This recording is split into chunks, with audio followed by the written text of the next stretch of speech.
This episode of Transqat is available in video format on our YouTube channel. Go to youtube.com/@transcat9607 or just search for Transqat channel. That's TRANSQAT.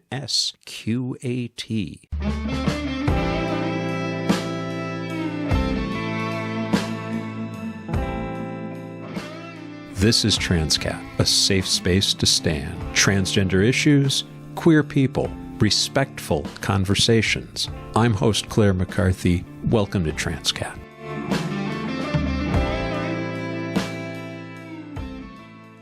I know. I signed off for the season with episode 93, and then I immediately came back with a post-Pride check-in, and now I'm back again. This is not addictive behavior. I don't need some kind of podcasting intervention.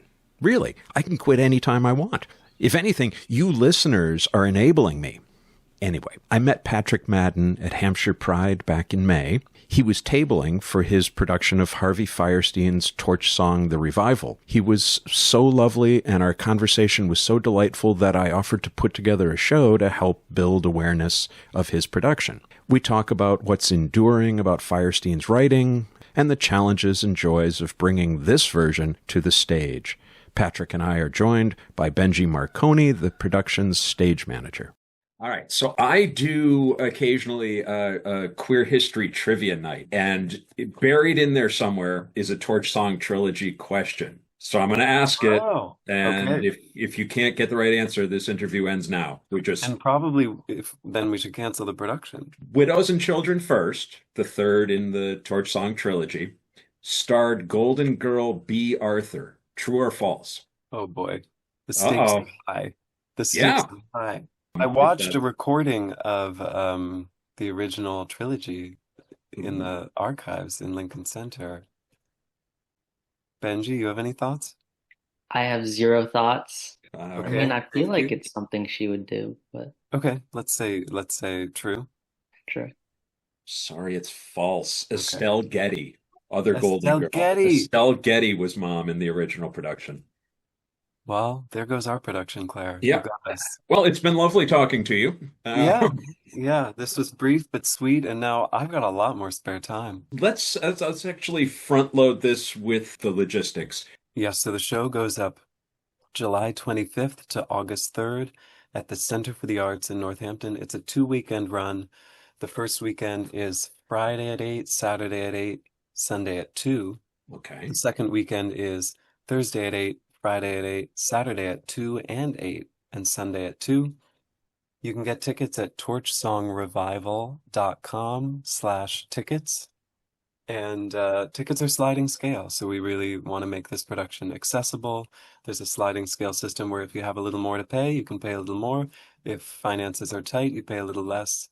And we're really excited about that ticket system. Now let's back the train up just a little bit and have some introductions. I'm Benji. I'm the stage manager for this production. I'm Patric. I'm playing Arnold Beckoff in the play, and producing it along with some others and contributing to the direction of the piece as well. Have been involved with this ragtag collective from the beginning. It's a revival production of a 2024 Easthampton Theatre Company production, mostly the same cast appearing. So, yeah, excited to be here today. Torch Song Trilogy, Harvey Fierstein, which I reread for this conversation, won the Tony in '83. That's 42 years. What is it about this moment that is right for this play? Yeah, it's a great and charged question. I will say, just for a little bit of framing, there in 2017 there was Harvey did a revision of the Torch Song Trilogy and condensed the 3 plays into a 2-act version of the play. It appeared off Broadway, then it appeared on Broadway. So the version we are doing is the 2-act version, which basically combines International Stud and Fugue in a Nursery into Act 1, then takes an intermission, and then does Widows and Children First. Very much still the same sort of 3-part structure, but the name is Torch Song, and it is this 2017 version, just for a little context. But to go back to your question, We were excited to do it again because audiences loved it, because somehow, even 40 years later, the language felt so fresh. It felt so relevant. It felt so sort of excavating of some of our experiences, even. And we felt like we put so much work into it. Um, we'd like to continue it, and we'd like to, revive it. None of us anticipated, I think, the intensity of the current political moment, the current atmosphere, the all-out assault on LGBTQ communities, especially trans communities. And so reviving the piece again in this current climate, I think just has increased resonance. The story, if anything, to all of us feels more relevant in terms of the threat of violence. The a hate crime is sort of centrally featured in the plot of the movement of the play.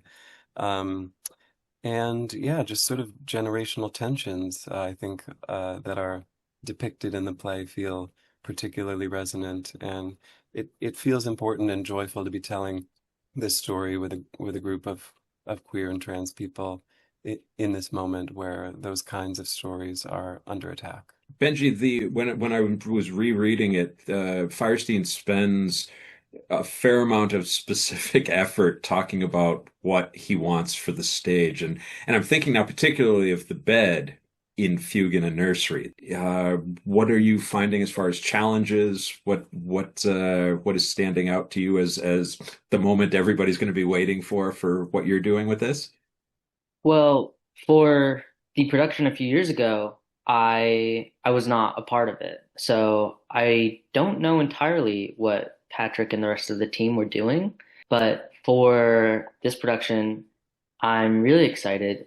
We have, two beds and we have a little bit of them on wheels, so we can move them around, have some dynamic movement in there, and have them actually interact with the actors, which I'm excited. Yeah, we had the big bed for the 2023-24 version. Um, and this act is the one where we're really restaging it a little bit. Rather than one big bed, it's sort of two beds on wheels that can move dynamically and I haven't seen it done this way before, so we're kind of excited. Oh, So come cool. check it out, everybody. Because that scene in the bed is really just four people having conversations.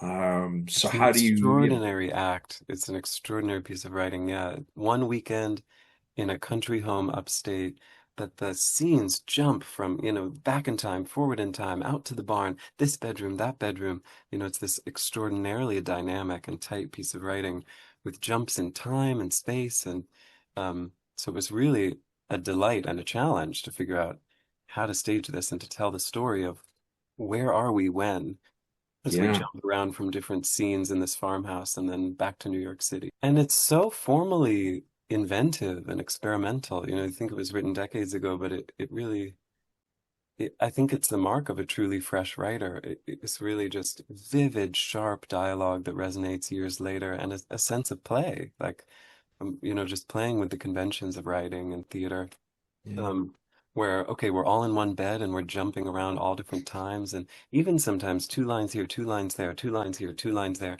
that kind of rapid fire.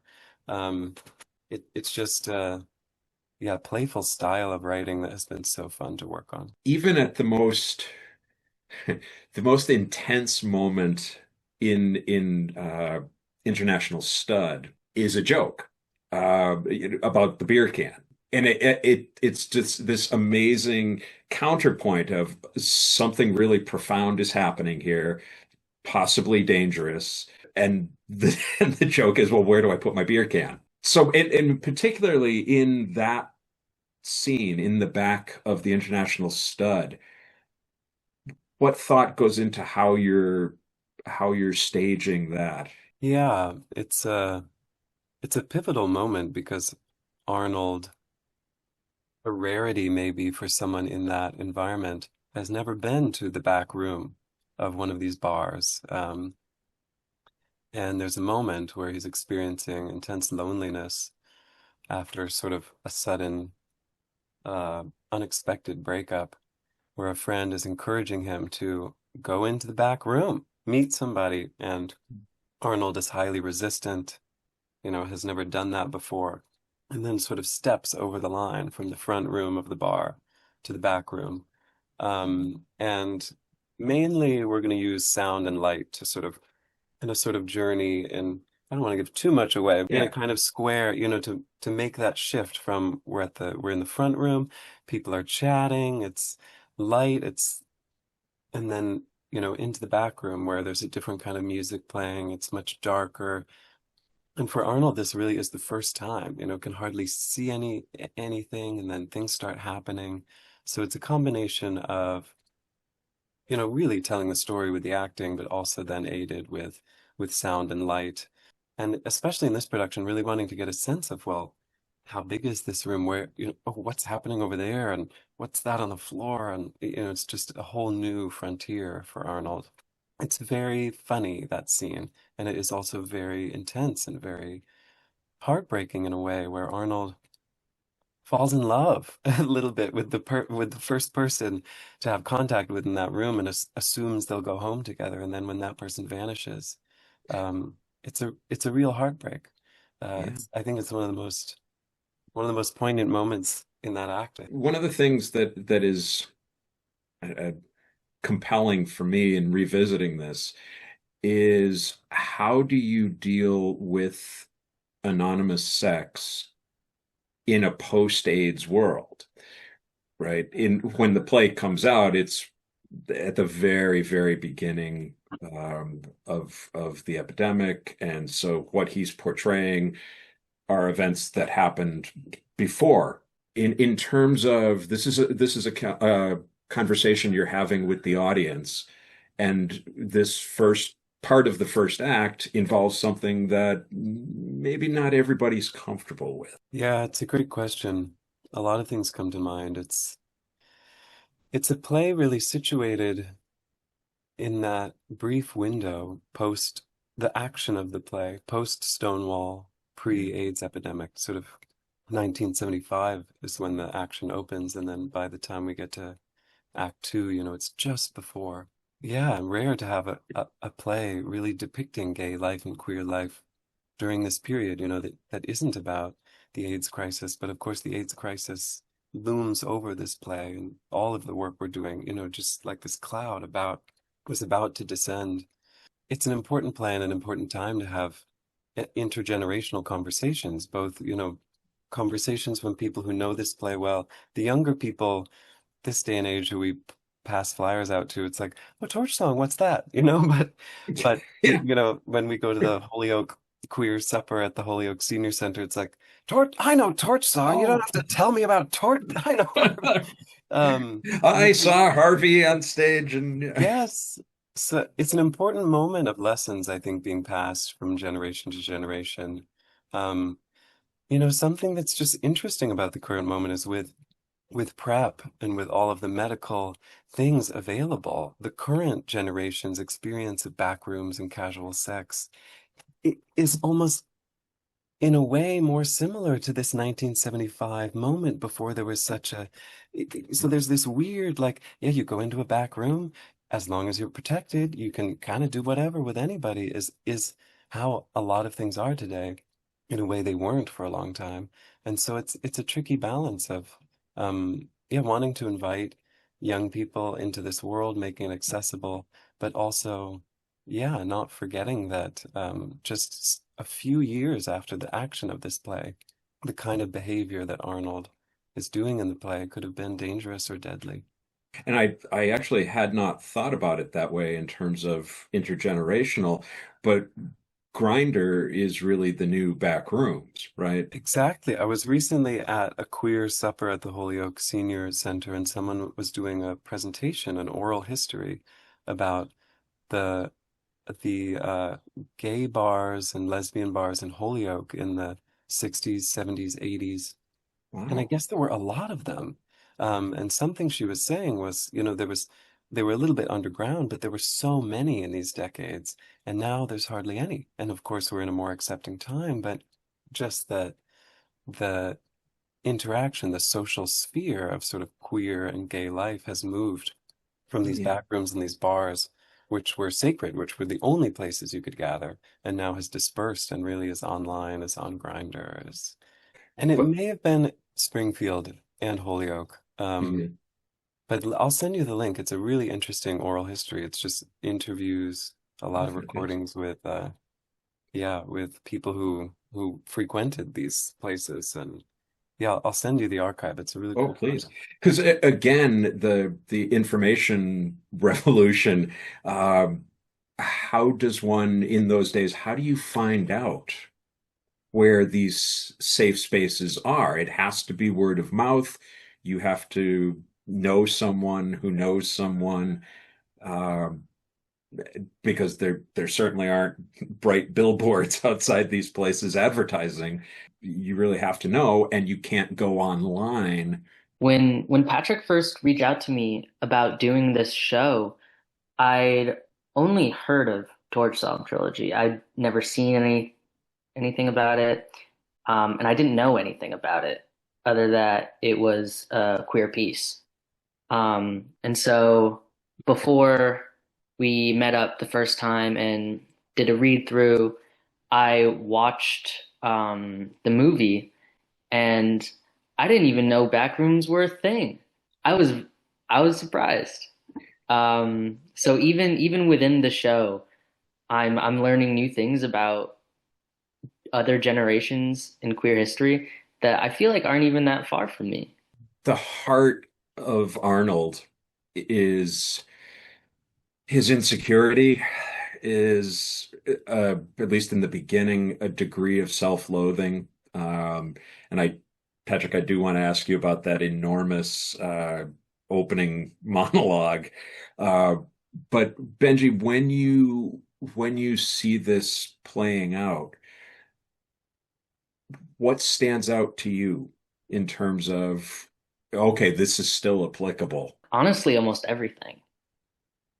I mean, besides like specific actions that have, you know, like backrooms that have either been modernized or aren't even a thing anymore, all the feelings, all the relationships, the rocky relationships, I can pinpoint that somewhere in my life, whether it's me or one of my friends that has been through something or anything like that.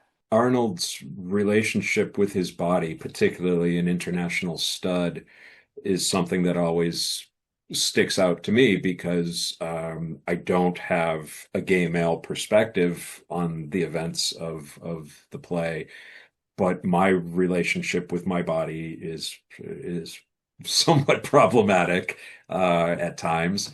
And so, and the play opens as part of that monologue is him talking about, he's getting his drag face on, but he's sort of jokingly admitting that I don't look good. I'm a work in progress, I think is the line. I view the relationship Arnold has with the audience as really intimate. I mean, he can really reveal himself there.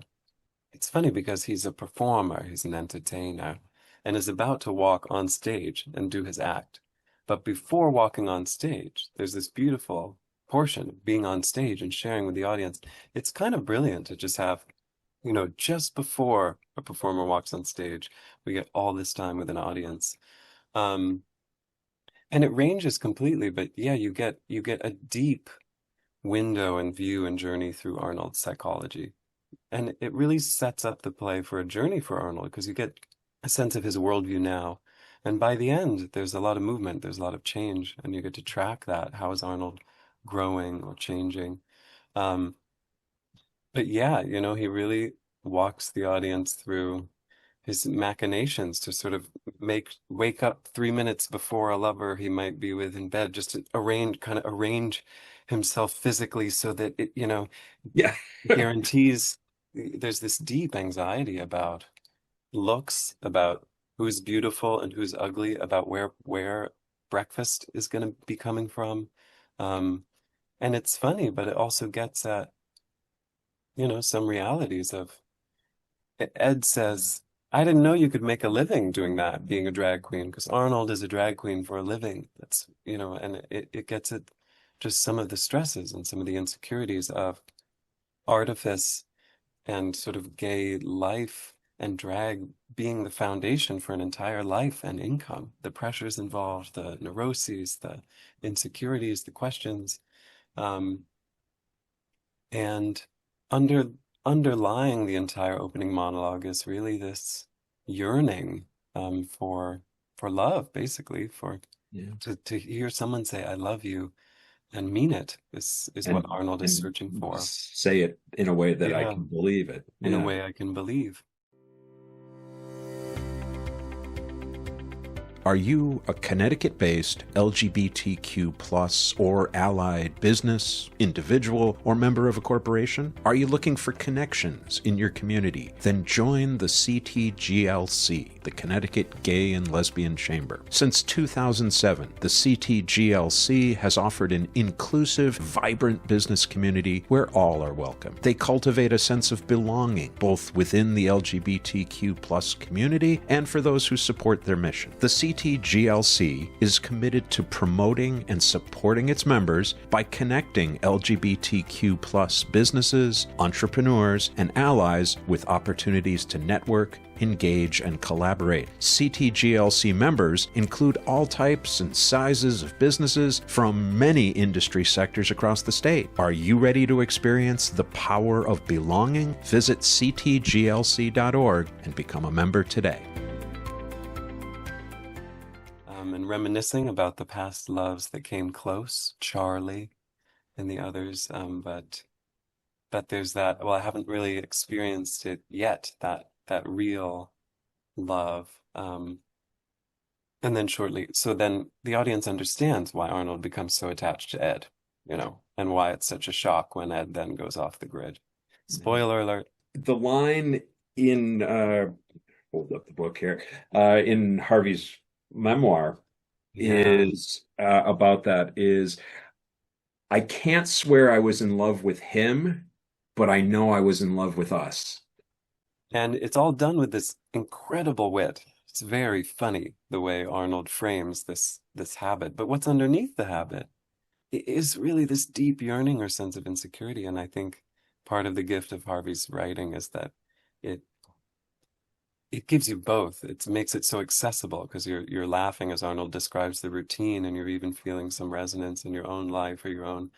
But then at certain points in the story, bubbling up through all that wit is really the pain and the yearning and the confusion. Ache. It's just ache. Yeah. Yeah. And into the third act, which is your second act, the tension between Arnold has gotten to a point where he might just have that in a way he didn't expect, with David. But the memory of that hate crime and his relationship with his mom are doing that tug of war with him, where, yeah, he has made progress, but there are these reminders of a lack of acceptance, of loss and grief. At one point after, and there are several rounds of fights with Ma when Mom enters the picture.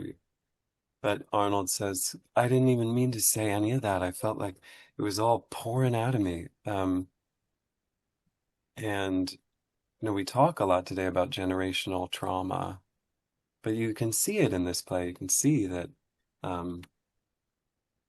Ma talks, we were depression babies. You get a sense of the forces that shaped Ma and the sickness of homophobia that Ma lives with, and how that sickness, trickles down the generations, and how certain triggers just prompt emotional responses and conflicts to bloom, and there's hardly anything you can do about it. And then you just have to let it play out, and it explodes, and then the storm passes, and we really see in sort of raw, honest detail the way that these energies pass through characters and relationships, and they just have to kind of bear it and move through as best they can and be patient. And it's just so imperfect, the relationships and the people that are depicted. It's so beautiful, and it's just putting people out there in that way. But yeah, there's a wonderful lightness and wit and even intention to the way Arnold is living in that third act, adopting a son, crafting a life for himself where he can take care of himself and living on his terms. And yet the specter, of Alan is there, and the traumas that Ma introduces, really create chaos in it. I almost think of it sometimes as just this sort of on a boat, and you just kind of you can't control the weather, but you just have to sort of keep steering the boat. Yeah. But there's yeah, women and children first is a boat reference, which I didn't even think of until just this second, but it really is. And the boat is going down. Yeah, Right? yeah. So who's going to get to the lifeboat first? We hit an iceberg. Yeah. Oh, Patrick, that'll never happen. These ships are designed so sturdily that don't worry about the icebergs. It'll be fine. We believe you, Claire. Benji, the violence that happens off screen that sets the events of the second act in motion, what does that say to you about the moment we're in? With this anger bubbling up, this MAGA outrage at queer people, do you feel safe? Do you find yourself more being overly cautious? So, I grew up in a queer family. My moms are lesbians. And I've always kind of been aware of, you know, what can happen and, be careful if you ever, someone says this kind of thing that might be concerning, even if, we live in Massachusetts and it's a very great state to be in right now. I would say I've always been fairly cautious. I didn't come out as a trans man until uh, maybe like 4 or 5 years ago. Um, and, even if there's not as much outright physical violence, because it's been more frowned upon through generations, I would say there's not just as much hate or whatever towards queer people, but I would say it's more psychological. Hmm. In my school, I just graduated high school um, not too long ago, and it was a 7 through 12 school.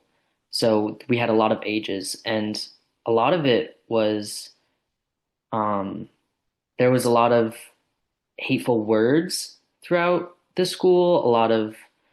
I remember someone on the soccer team actually got suspended for calling someone on a different team the F slur. People on my own teams, have targeted me or other queer people, and it's not so much physical, but it definitely hurts, Yeah. So I would say there's just as much caution as as maybe an older generation, just in a different way. Yeah. Well, certainly older generations didn't have to deal with the the anxiety, the social stress of social media, right? I mean, in my day, someone would have to walk up to you and say the F slur or, something else. They would have to actually say this or, gossiping behind your back. But this ability to post things online that then other people are reacting to, and suddenly there's this whole ecosphere of hatred that you really can't do anything about. Bullies were a lot simpler back then.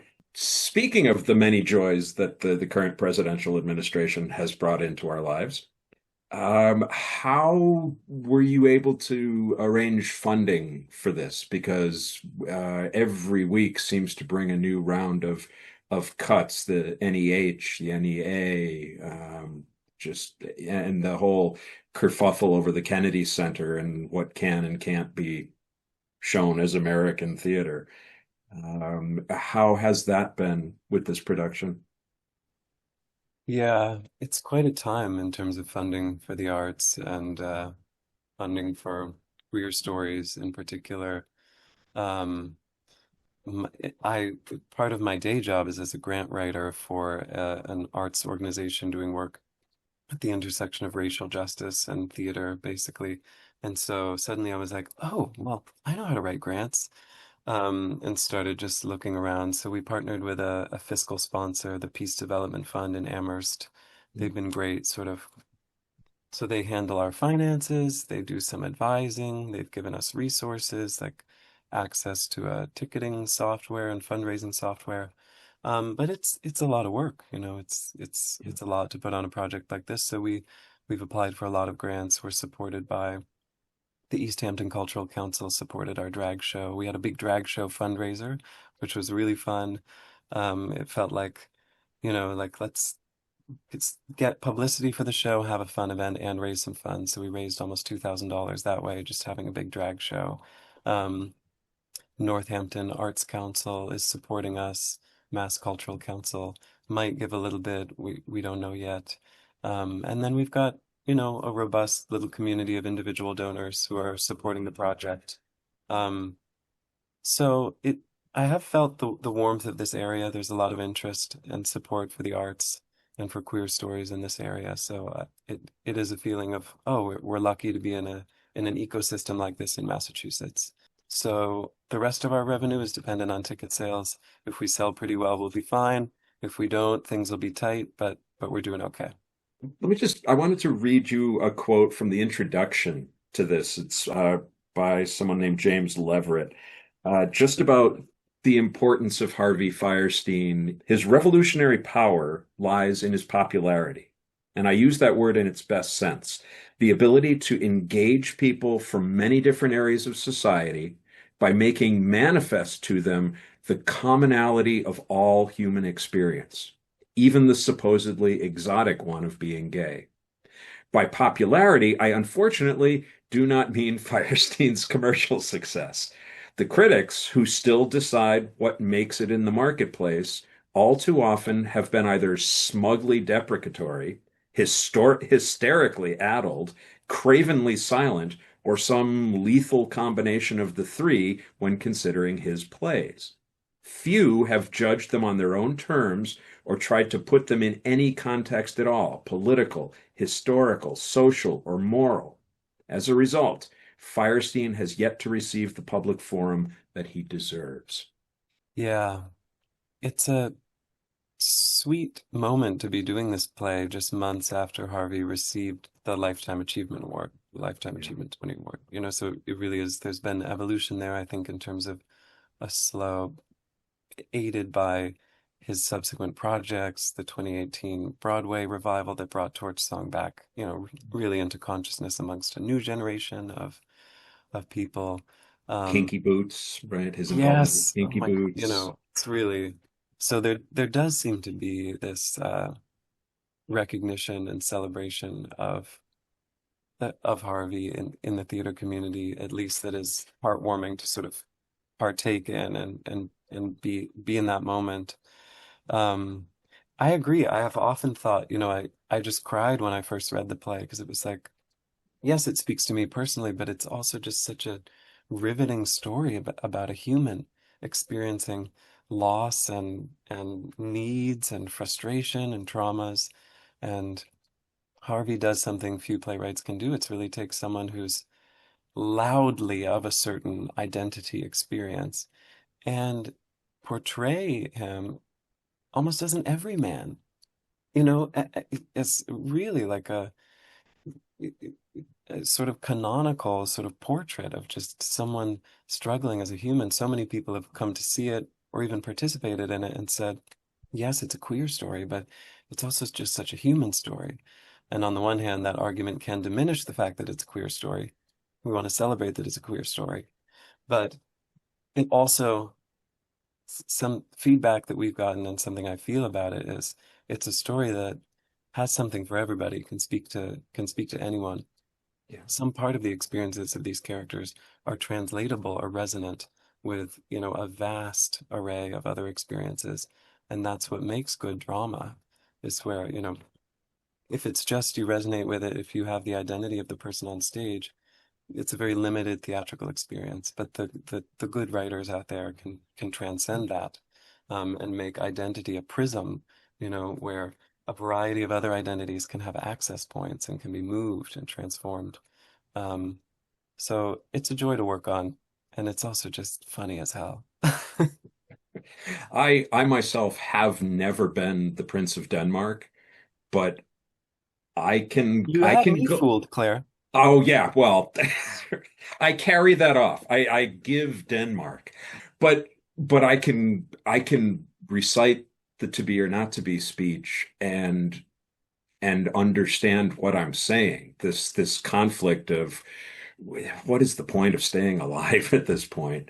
I can't read or watch Angels in America without seeing Arnold in Lewis. I don't think you can have Lewis in that play if not for Arnold in Torch Song. I agree. I've always felt the same way. I felt these plays are so sort of close together in some ways, so different stylistically, tonally, obviously, in terms of, the periods they're depicting, but they have always felt to me like, um, yeah, bosom buddies.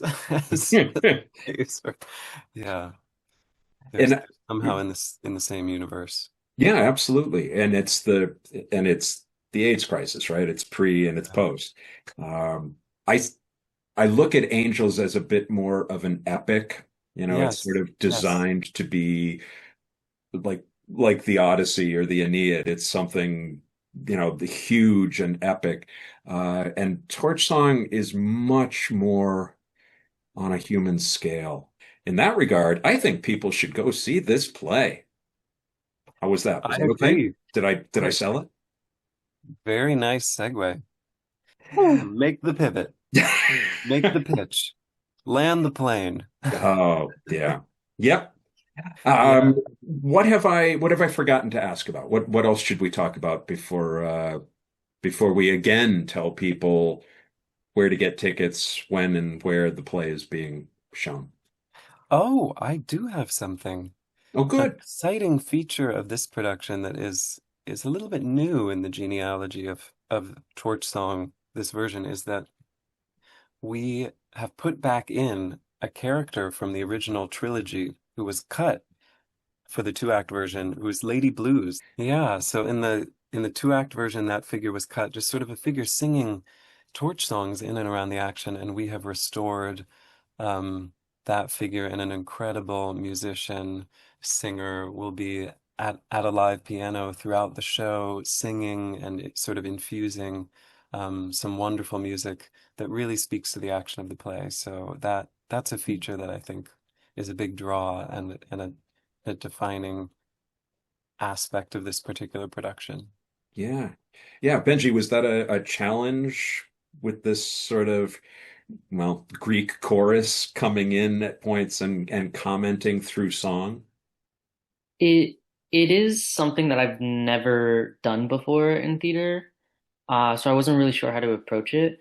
But working with our music director and who is Lady Blues and our lighting designer, we've all kind of come to the same conclusion that we all rely upon each other for how things get done and will progress technically throughout the show.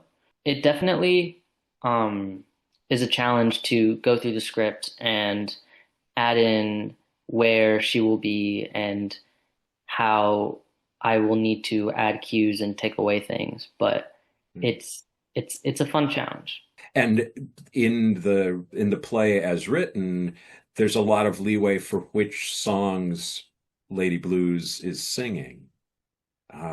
So I imagine that's got to be a balance of um, inspiration, but also what can we get the rights to? Because yeah, Yes. Yeah, Uh, tricky balance.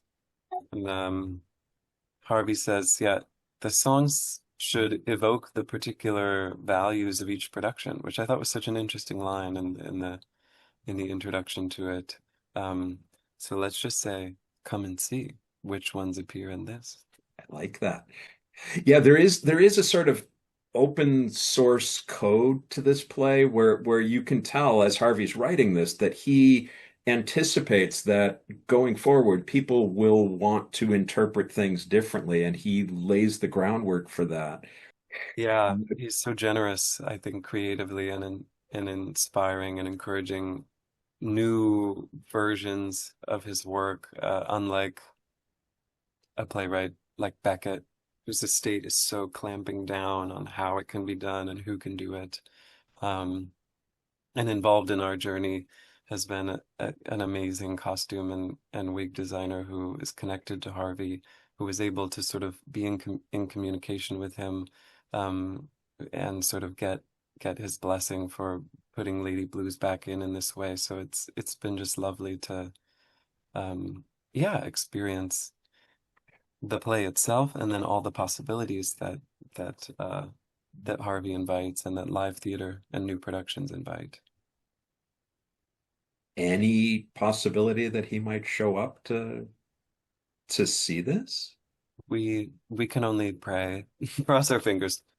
We're not expecting it, but that would be so cool. All right, my friends, this has been delightful. Thank you. Tell people again how they can get to see this production. Benji, you want to take us home? Sure. Land that plane, Benji. You can get tickets at torchsongrevival.com/tickets. Shows go up July 25th, 26th, 27th, and the 31st. It's a 2-weekend show. And August 1st, 2nd, and 3rd. All right, my friends, I will see you there. Thanks for being here. Thank you so much for having us on, Claire. It was a pleasure.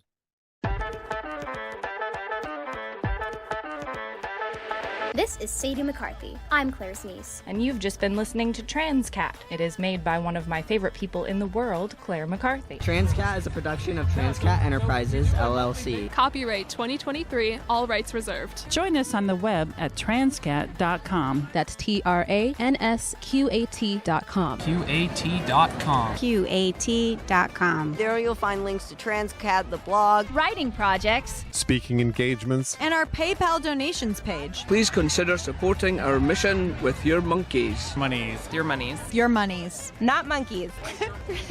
Please consider supporting our mission with your monies. Any monkeys will be gratefully received as well. Follow Transqat on Instagram, Facebook, Twitter, and YouTube. On TikTok, we are at The Real Transqat. Want to tell your story on air? Or ask Claire a question? What is the deal? She has all the answers. Or suggest a guest or topic for an upcoming episode. Use the contact page at the website or email her directly at crmtranscat@gmail.com. crmtranscat@gmail.com. And thanks for listening. Thanks for listening. Thanks for listening.